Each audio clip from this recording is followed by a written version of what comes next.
I want to talk about friendships ending as an adult. So the one I really want to talk about is I'm just going to talk about one, and I've had several. I don't want to talk about the other ones. Anyway, so this is a person that I met when I started working there. So I started working there in 97. She started working there in 99. I ended up retiring from there in 2021 after 24 years. But she had worked there, let me see, maybe she worked there 8 or 9 years, but she ended up losing a job, whatever, like she lost a job. So of course, me and her were friends through the whole time, and she actually was so much older than me. Like, she had kids my age. So I started that job. Was I 21 or 22 when I started that job? And so she was probably already 40, you know. Like I said, she had kids my age, so she could have been 42 maybe, you know. Anyway, so she was married, and I was married to my first ex-husband at the time. And so we used to, like, double date or whatever. And, you know, my marriage busted up. You know, it is what it is. But I want to get to when the friendship ended. Like, so I retired because I was injured at work, and it led to me being able to retire. And so, granted, she hadn't worked there in over 10 years, but you would think, because now I'm 47, I was 46 when I retired. So then now she's in her 60s, right? And so over the years, we always hang out, you know, go out to eat, whatever. And so I invite her, and at the time, this was right after C19. And so they had like a group retirement party, because during C19, they can have a party, you know, for each individual person.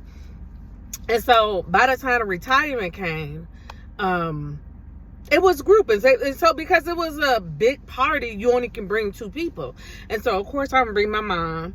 My dad lives out of town, so otherwise I probably would have brought my mom and my dad. But, you know, I'm thinking like, dang, it'll be kind of good for her to see the whole crew. And, you know, I would think that she would be, you know, I'm assuming because you in your 60s, that you would be happy that I'm retiring at a younger age. Granted, I had to sue the company. It was a thing, but I was honored, you know, that finally I can leave, you know, with, you know, being acknowledged, you know. I don't know why I keep on saying, you know. I don't know how this is going to go. Anyway, so she gets to the party, and she's seeing people that she worked with. But then there was a lot of other people that she didn't. So there's one particular young lady, she started with me the same year in 97. We're going to call her Candy. And so my friend, we're going to call her Pickme. And Candy never married, right? And she had whatever reputation was going with people at work. And so friend Pickme, because me and her was married, she was one of these women who like, my husband. Like, and she always wanted to act like, you know, she won up on a girl who's never been married. And so she always had that attitude, but she really lacks self-awareness. So I'm at the party and I'm visiting with people. People are like coming up to my mom and they're like, oh my God, your daughter's so wonderful. And they're telling stories, that nice things that I did to them over the years. And I'm the type of person that if I do something, I do it and forget about it. That if it was put on my heart to give you some money, then it was put on my heart. So one example was a young lady, and she said she was like, this was when, you know, we still had landline phones. And so the job had a landline phone, and the way it was set up, the landline was in the door right when you go off before you start your day. So or when you end your day. She told my mom she was on the phone and she was talking to her daughter or whoever, saying one of her grandbabies needed a coat, and she just really, you know, she didn't have the money.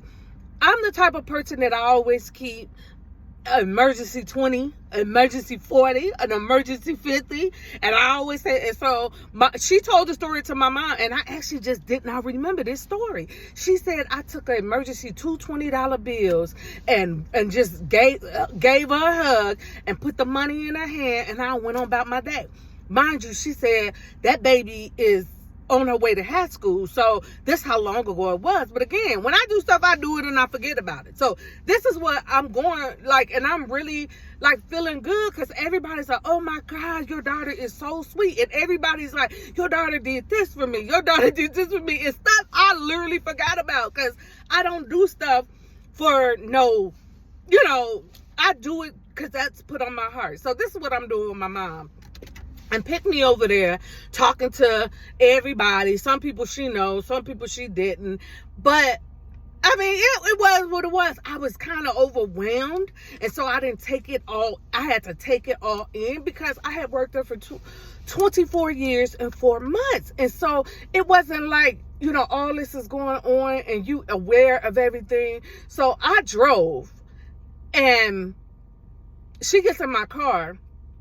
And she's telling how she told this girl, we're going to call her Candy, how this, and that. I mean, very disrespectful stuff. Like talking about rumors she heard and this, and that.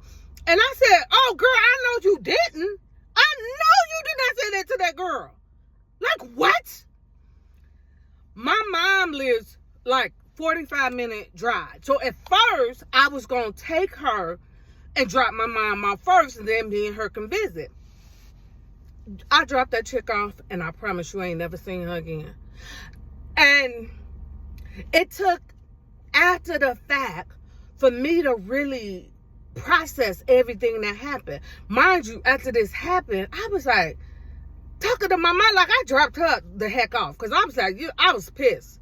Because you're going to come to my last day being with my co-workers that's gonna leave a lasting impression when people got memories of me saying they ain't like she good people, like your daughter is good people, and you gonna I'm literally like just processing it all. So I dropped her off and I'm talking to my mom, and my mom is telling me other stuff that she was saying while at the party. I couldn't believe it.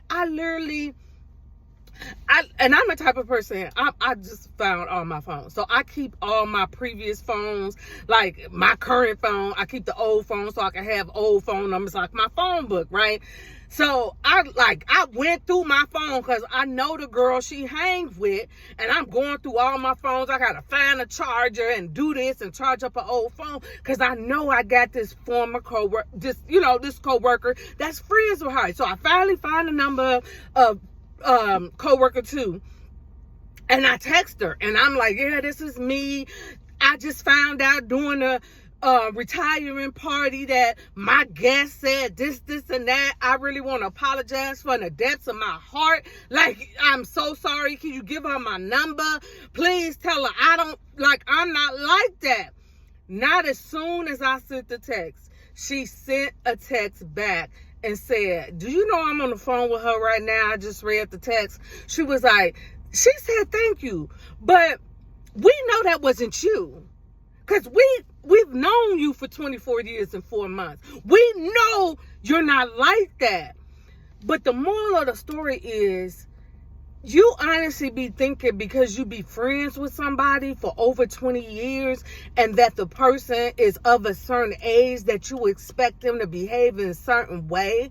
And when I pull back and I start unpacking that whole friendship, she would call you and it was always something. And when she called you, I mean, I can remember times she would call me, and after talking to her, I would just have to lay down. She was the type of person that would drain the dog out of you. She always had something going on. She always needed money. She couldn't budget money. She lost her apartment. Her lights was on. Her grandbaby this. Her great-grand. Like, it was always something. And when I pulled back the latest, I realized, dang, I think about it.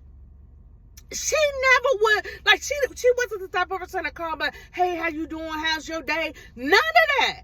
It was always calling. She needed something. She wanted to dump her trunk off in my lap. And I just was like, then I'm doing, you could do virtual therapy. So I'm in therapy because I'm going through it. You lose your job after 20 years and 4 months, so you doing it by the phone, through your phone. And so I have my therapy, but it's hot outside. So I got my front door open, but my screen door is locked. And so my retirement was like in October.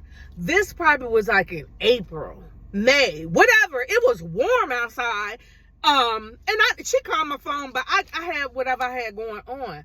Do you know she popped up unannounced, uninvited, not talking to me in months? And she wanted something. And I literally was like, where they do that at? And mind you, I live in the suburbs. And so you literally gotta make an effort to drive where I live. You can't just pop up and be like, oh, I'm in the neighborhood, because you literally gotta come to the neighborhood to come to my house. And it was just weird. And I was like, I'm in the middle of therapy. The last time I talked to her was then. And I felt played. I felt used. I felt like, I have respect for her as an elder, but she just saw my kind heart and took advantage of my kindness. And I just was holding on, because you'd be like, this somebody I've known for over 20 years. And I think about it. Every time we was together, I was always footing the bill. She never had no money.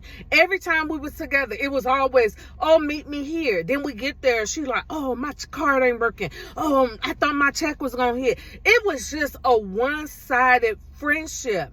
And so as I'm older now and I'm 50, and I'm like, you know what? Don't be holding on to stuff, because sometimes you can be friends with somebody for decades, and then when you go through something, that's the tell on who's a true friend. Now, you know how I lost this job.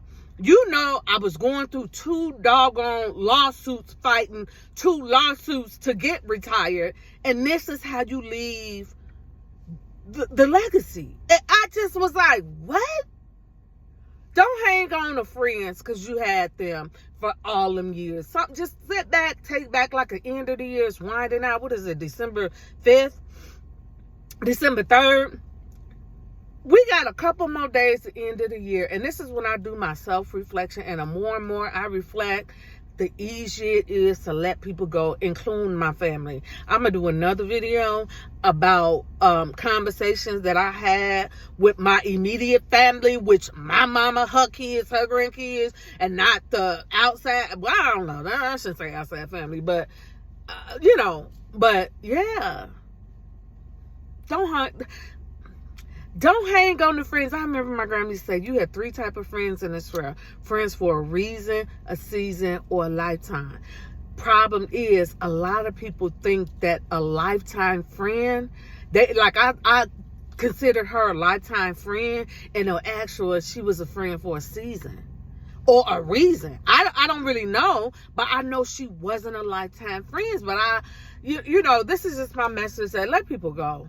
Let people go. If people don't call you when they know you going through something, and they can call you when they want something, they ain't no friend. Let them go. Let them go. To the next one.